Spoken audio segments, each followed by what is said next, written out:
Welcome back, boys and girls, to week 13 of the NGDL. We're coming in against our division rival, Magnum Opus, coached by mr.magz. And we actually fought, I believe, in week 4, when he was 1-2 and I was 2-1. But as you can see, the things haven't gone his way the rest of the season. He's kind of been coasting, coasting on his losing record. I mean, it's kind of hard to, keep up with the hype or the preparation when you're probably out of the playoff race. Now, this is pretty much one of the only games left on my schedule, not against a really, strong opponent, at least record-wise. But I had to be careful because, I'm the YouTuber. It's my league, right? So everyone's going to bring their A game against me. So I had to be prepared. I had to make sure I don't overlook this opponent in order to try to go for 9-4 because, there's just a heap of people in the wildcard race in our conference, so I can't really afford to take this loss, and I'm hoping that I can avoid the, a potential trap game, if you were. So here's my roster, while, so Arceus is, has yet to lose since I transacted for it. It is 2-0, I'm actually going to bring Slurpoof this time, because it actually has a pretty decent matchup against him. So here's his team. He hasn't actually even used a transaction at all this entire tournament. Like I said, he's just kind of been coasting. I know that he was basically using the same team for several weeks at a time, but, I have to expect everyone to do a little bit of extra work in order to get that chip on their shoulder about knocking me off, so to speak, on YouTube. But he does have some threats, including the Tapu Lele. But yeah, there's the teams. He's actually bringing Lapras, which is a Pokemon I was wondering why he didn't bring the first time. But definitely is good. And, as you can see, I'm bringing a Slurpoo for the first time. I transacted for it a while ago, but this seemed like the right time to give it a shot.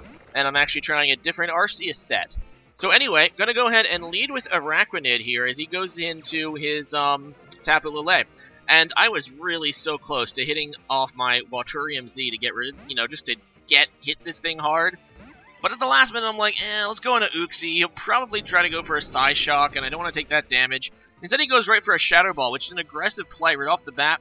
And I'm like, well, I didn't see Life Orb, so that means this guy's either going to be a Z-move Tapu Lele, or he's Scarfed or Specs, and I'm like, well, then, wow. So I'm just going to go into my Araquanid again, knowing that he's probably locked into Shadow Ball. I take that pretty nicely. Araquanid has pretty excellent special defense.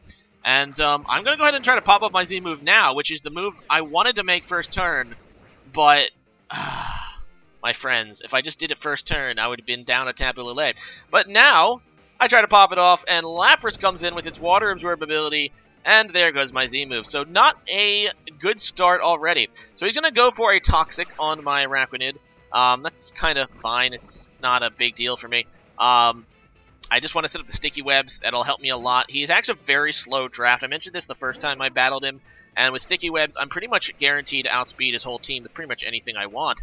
So, except for this Pelipper, who obviously dodges it. But anyway, just going to go ahead and go for the Leech Life. And I'm thinking, okay, he's definitely going to try to defog here. He's either going to Hurricane to try to kill me or defog. And in fact, I was really thinking defog because he doesn't want those sticky webs on his field. So I go out on my Thundurus. Once again, he makes another really aggressive play, going for a Hydro Pump, predicting my switch, and that really sucks. And now he's going to out-predict me again, going into Palisand as I try to Volt Switch.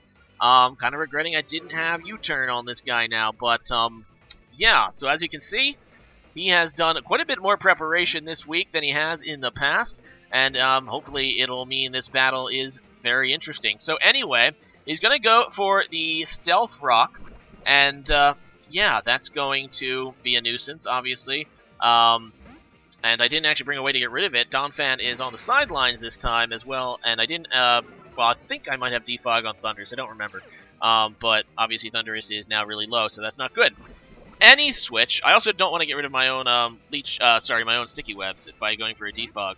But anyway, in comes the Lapras, and once again, he's just kind of out-predicting me here. I wanted to go for the Liquidation against this guy, but I decided to go for the Leech Life again, which really is not the right play. Actually, this Pelipper, well, in the rain, actually, would have actually taken a pretty decent chunk from Liquidation, but whatever. At this point, I decide just to sack off my Arachnid. I know he's probably just going to go for the Hurricane now and kill me, and he does. So there's the Hurricane, and Arachnid does go down. But I did get a Sticky Webs up, which is like the main thing I wanted to do with that. Anyway, so in comes my Arceus, my god Pokemon, and I'm like, well, guess what? I'm going to judge you. Do you deserve to win this game?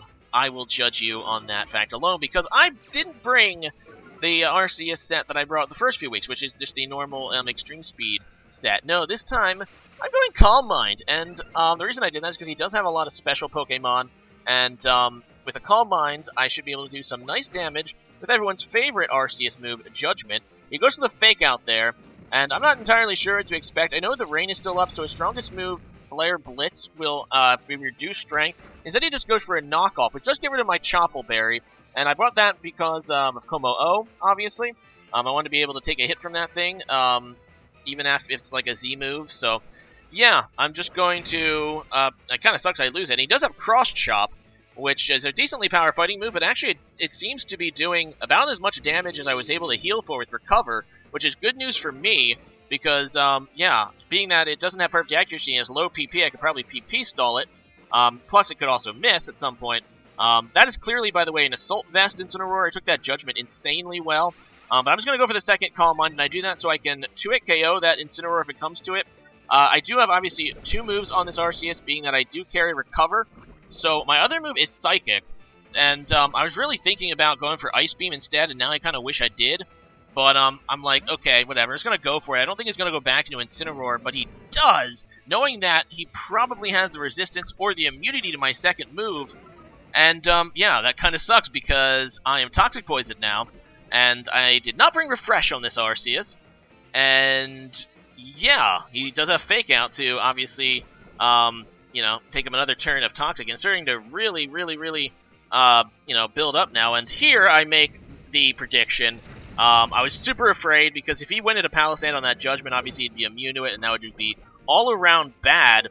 Instead, he stays in, so that's what I predicted, and I finally got something on him, able to take out that Incineroar, but now Arceus is looking really low, and is Toxic Poisoned. I decided just to go for a Psychic here, be as much damage as I can on something. He actually pivots into his Lapras, which is a good move.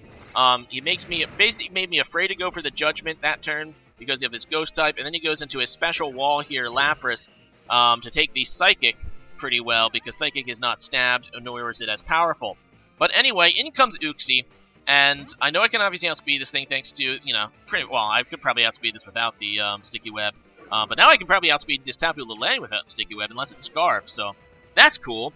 So now I get to scout this set. I did go for the Light Screen, though, because I kind of predicted this, or he'd just try to hit me with an Ice Beam or something. But no, this also allows me to sub Stealth Rocks, which is super important, especially with that Lapras. And right now I'm trying to set up my other sweeper, and that's Slurpoof. And Slurpoof is a scary Pokemon with Belly Drum. It can absolutely just wreck teams, and that is cool. So in comes Lapras, and yeah, I'm pretty okay with that. I go for a Reflect just to get both screens up. It probably doesn't matter. His team is mostly physical, sorry, special. But I decided to go for it just to get both screens up. And he's actually going to wisely stall out my screens here by going for a Toxic to just straight up killing me. So, yeah, that's just a smart play. And I did carry Psychic, and looking back on it, I wish I went for a knockoff. I think in the back of my mind when I was building the team, I was thinking, oh yeah, Psychic, that'll be boosted by Psychic. No, it won't, because I have Levitate. Derp. This is why I hate freaking whatever. And if I had knockoff, I would have been able to knock off that Chesto Berry, which obviously is really bad, because now this Lapras is back to full health. But the good news is, I'm pretty sure Slurpoof can set up on this thing. I still have my Light Screen up, and I would have no problem to +6. So I'm going for a sweep here. I get off my Belly Drum, and he pops another move that I was completely not expecting, and that's Perish Song. I'm like, what? Are you kidding me? So this is going to limit my sweep, and here I make a boneheaded play. What I should have just done was go for Play Rough, knowing that it'll OHKO anything. I decided to try to go get HP back with Drain Punch against the Lapras, and as soon as I clicked it, I'm like, oh crap, he's going to go into Palisand. What am I doing? And that was just a bad play. That was probably the biggest bad play of the match. And here I do go for the play rough, because I figure, okay, I can get 2 things dead. I just need a breakthrough so my choice users, my Articuno and my Thundurus, can break through with the rest of his team. But then I miss. So now I'm down to 1, and that means he went into this Pelipper because he wanted me just to sack it off. And I know that I can kill 2 Pokemon, but that miss, that really hurt. And at this point, I'm like, I'm going to lose. I'm going to lose to this 1-in-11 team. Well, this is going to be embarrassing. So anyway, just going to go to my Articuno, and I do that because I want to kind of conserve Slurpuff, because it's like my one physical thing left, and thus it's like the one thing that can kind of... Well, Thundurus can break through Lapras too, but yeah, I just needed to kill that thing. And in comes Lapras, and yeah, this thing is just as annoying as ever. I can't switch Articuno back in, so I'm just going to go for that. I probably should have went for Hidden Power Rock. I think I carried Hidden Power Rock on this. Or, no, I think it was Rock. So maybe I should have done that instead. Actually, they probably wouldn't have done much more. In fact, yeah, but whatever. In comes Slurpuff again, and I can't go for, obviously, another Belly Drum, because he's just going to go for an Ice Beam here to prevent that. Instead, I just go for a Play Rough, which is going to do some damage to the Lapras, hopefully a 2-hit KO. I do take it out, but my last Pokemon is Thundurus, and he still has that Palossand, so I can't go for my... Well, he has this Tapu Lele, he has his Thundurus, and he has kommo-o, which I haven't seen all game. I kind of need this thing for kommo-o, but he's going to kill whatever, so maybe I should have... Well, it's nothing I could have done. I go for the Play Rough, and I don't know, maybe get a crit. Doesn't kill, and yeah, I pretty much forced to go into my Thundurus and reveal my move. I do have Flash Cannon. I'm just going to go for that just to get, you know, the score as close as possible, but this is his game. I can't really... There's no move I can lock myself into that can kill all 3. So that kind of sucks. And down goes Tapu Lele.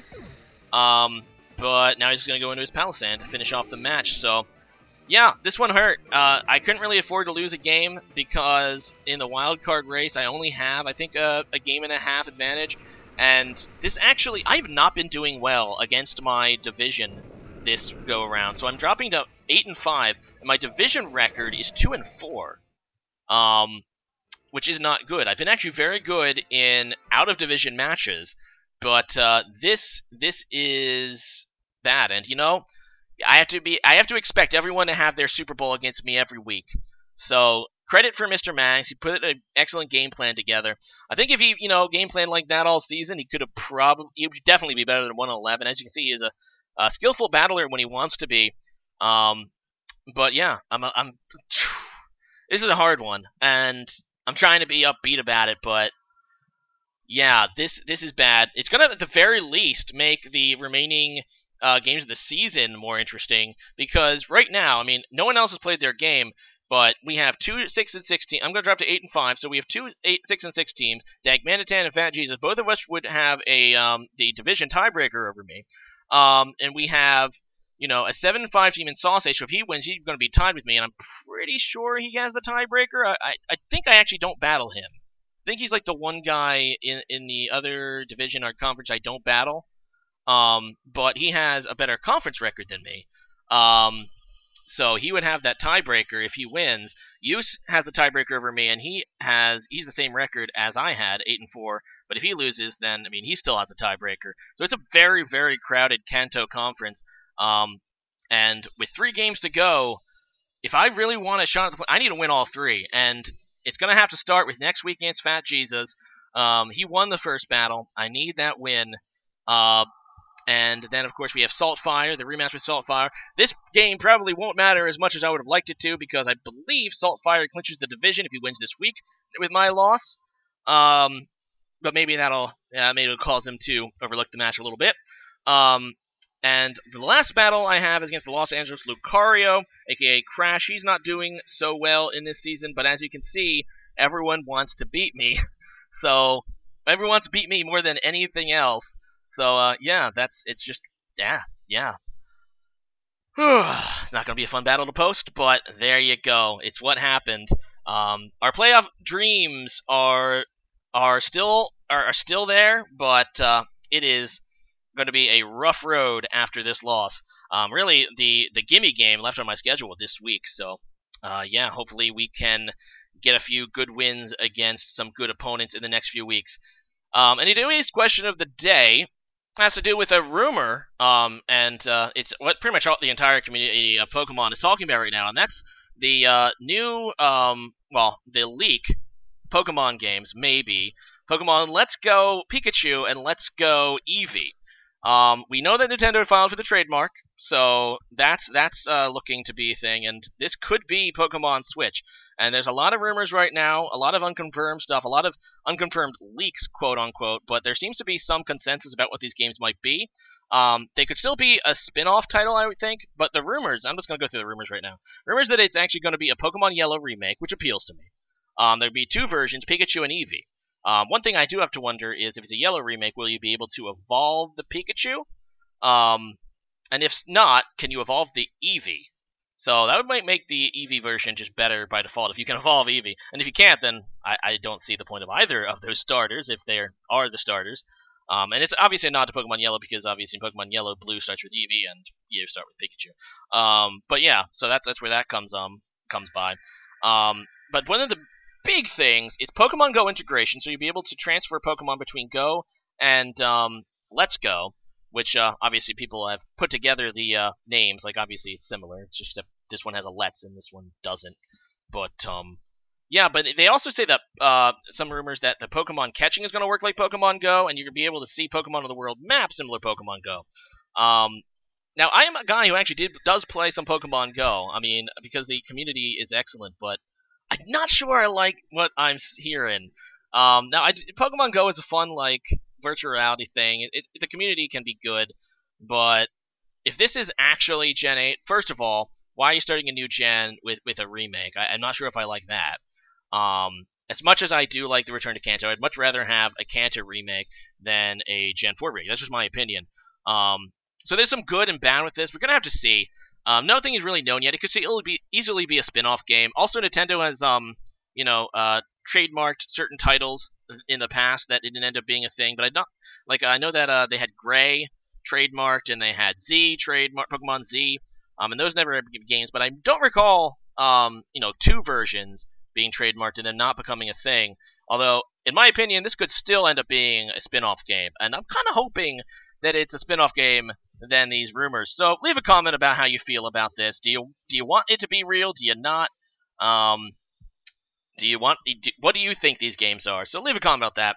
And see you guys again next time. Later.